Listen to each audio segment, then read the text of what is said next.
এই ফুটপাথটি কখনো উচ্ছেদ করা যায় না। উচ্ছেদ করলেও সেটি আবারও দখল হয়ে যায় শুধুমাত্র ২৪ ঘন্টার তফাতে। এক একটি জায়গার এক একটি টাকা নির্ধারণ আছে এবং ঠিক এখানেই দেখা যাচ্ছে যে সব ধরনের যেই ফুটপাতের যেই চায়ের টি স্টলগুলো থাকে সেগুলো কিন্তু এভাবেই এখানে রাখা হয়েছে। প্রধানমন্ত্রী আসার খবরে একেবারেই দখলমুক্ত হয়ে গেল ফুটপাত।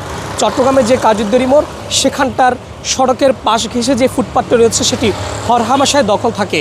নানান ধরনের হকারদের দখল থাকে এই ফুটপাতটি, যেখানে আসলে পথচারীদের বাধ্য হয়ে সড়কের উপরে হাঁটাচলা করতে হয়। কিন্তু অবাক করা বিষয় হলো, ঠিক প্রধানমন্ত্রী আগামীকালকেই চট্টগ্রাম সফর করতে আসবেন এবং ঠিক তার দুদিন আগে থেকেই বলা যায় যে এই ফুটপাত একেবারেই উন্মুক্ত হয়ে গেল পথচারীদের জন্য। কি আশ্চর্যের বিষয়!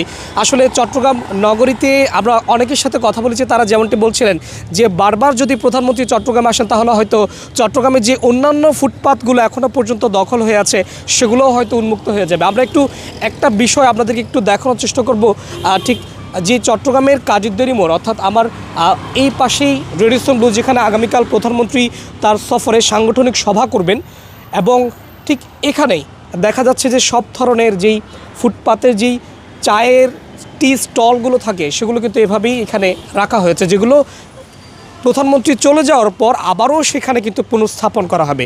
অর্থাৎ এই যে যতগুলো সারি সারি ফুটপাতে থাকা যেই টি স্টলগুলো দেখা যাচ্ছে এগুলো কিন্তু সবগুলোই একটু আগে যে ফুটপাতটি আপনাদেরকে দেখিয়েছিলাম সেখানেই কিন্তু থাকে এবং সড়কের অর্থাৎ ফুটপাতের 4/3 ভাগে কিন্তু এগুলো দখল করে নেয়। ফলে পথচারী কিংবা সাধারণ যারা পথচারী রয়েছেন তাদেরকে বাধ্য হয়ে সড়কের উপর দিয়ে হাঁটতে হয়। এই ফুটপাতটি কখনো উচ্ছেদ করা যায় না। উচ্ছেদ করলেও সেটি আবারও দখল হয়ে যায় শুধুমাত্র 24 ঘন্টার তফাতে। বলা যায় চট্টগ্রাম নগরীতে যেই সকল ফুটপাতগুলো রয়েছে, বিশেষ করে গুরুত্বপূর্ণ ফুটপাত, সেগুলো কিন্তু এভাবেই হকারদের দখলে আছে এবং আমরা খবরও পেয়েছি যে অনেক সময় চাঁদা দিয়ে, কিছুটা মাসিক আকারে চাঁদা দিয়ে তারা এই ধরনের ফুটপাতগুলো আসলে সেখানে বসাচ্ছে এবং এক একটি জায়গার এক একটি টাকা নির্ধারণ আছে। অর্থাৎ ওই পাশে যদি ফুটপাতগুলো বসানো হয় তাহলে একটি আলাদা রেট, যদি এইভাবে ভিতরের দিকে বসানো হয় তাহলে আলাদা রেট। এই ধরনের বিভিন্ন রেটে আসলে ফুটপাতগুলো দখল হয়ে যাচ্ছে, যেগুলো আসলেই আদতে সাধারণ মানুষের জন্য ব্যবহার করা দরকার।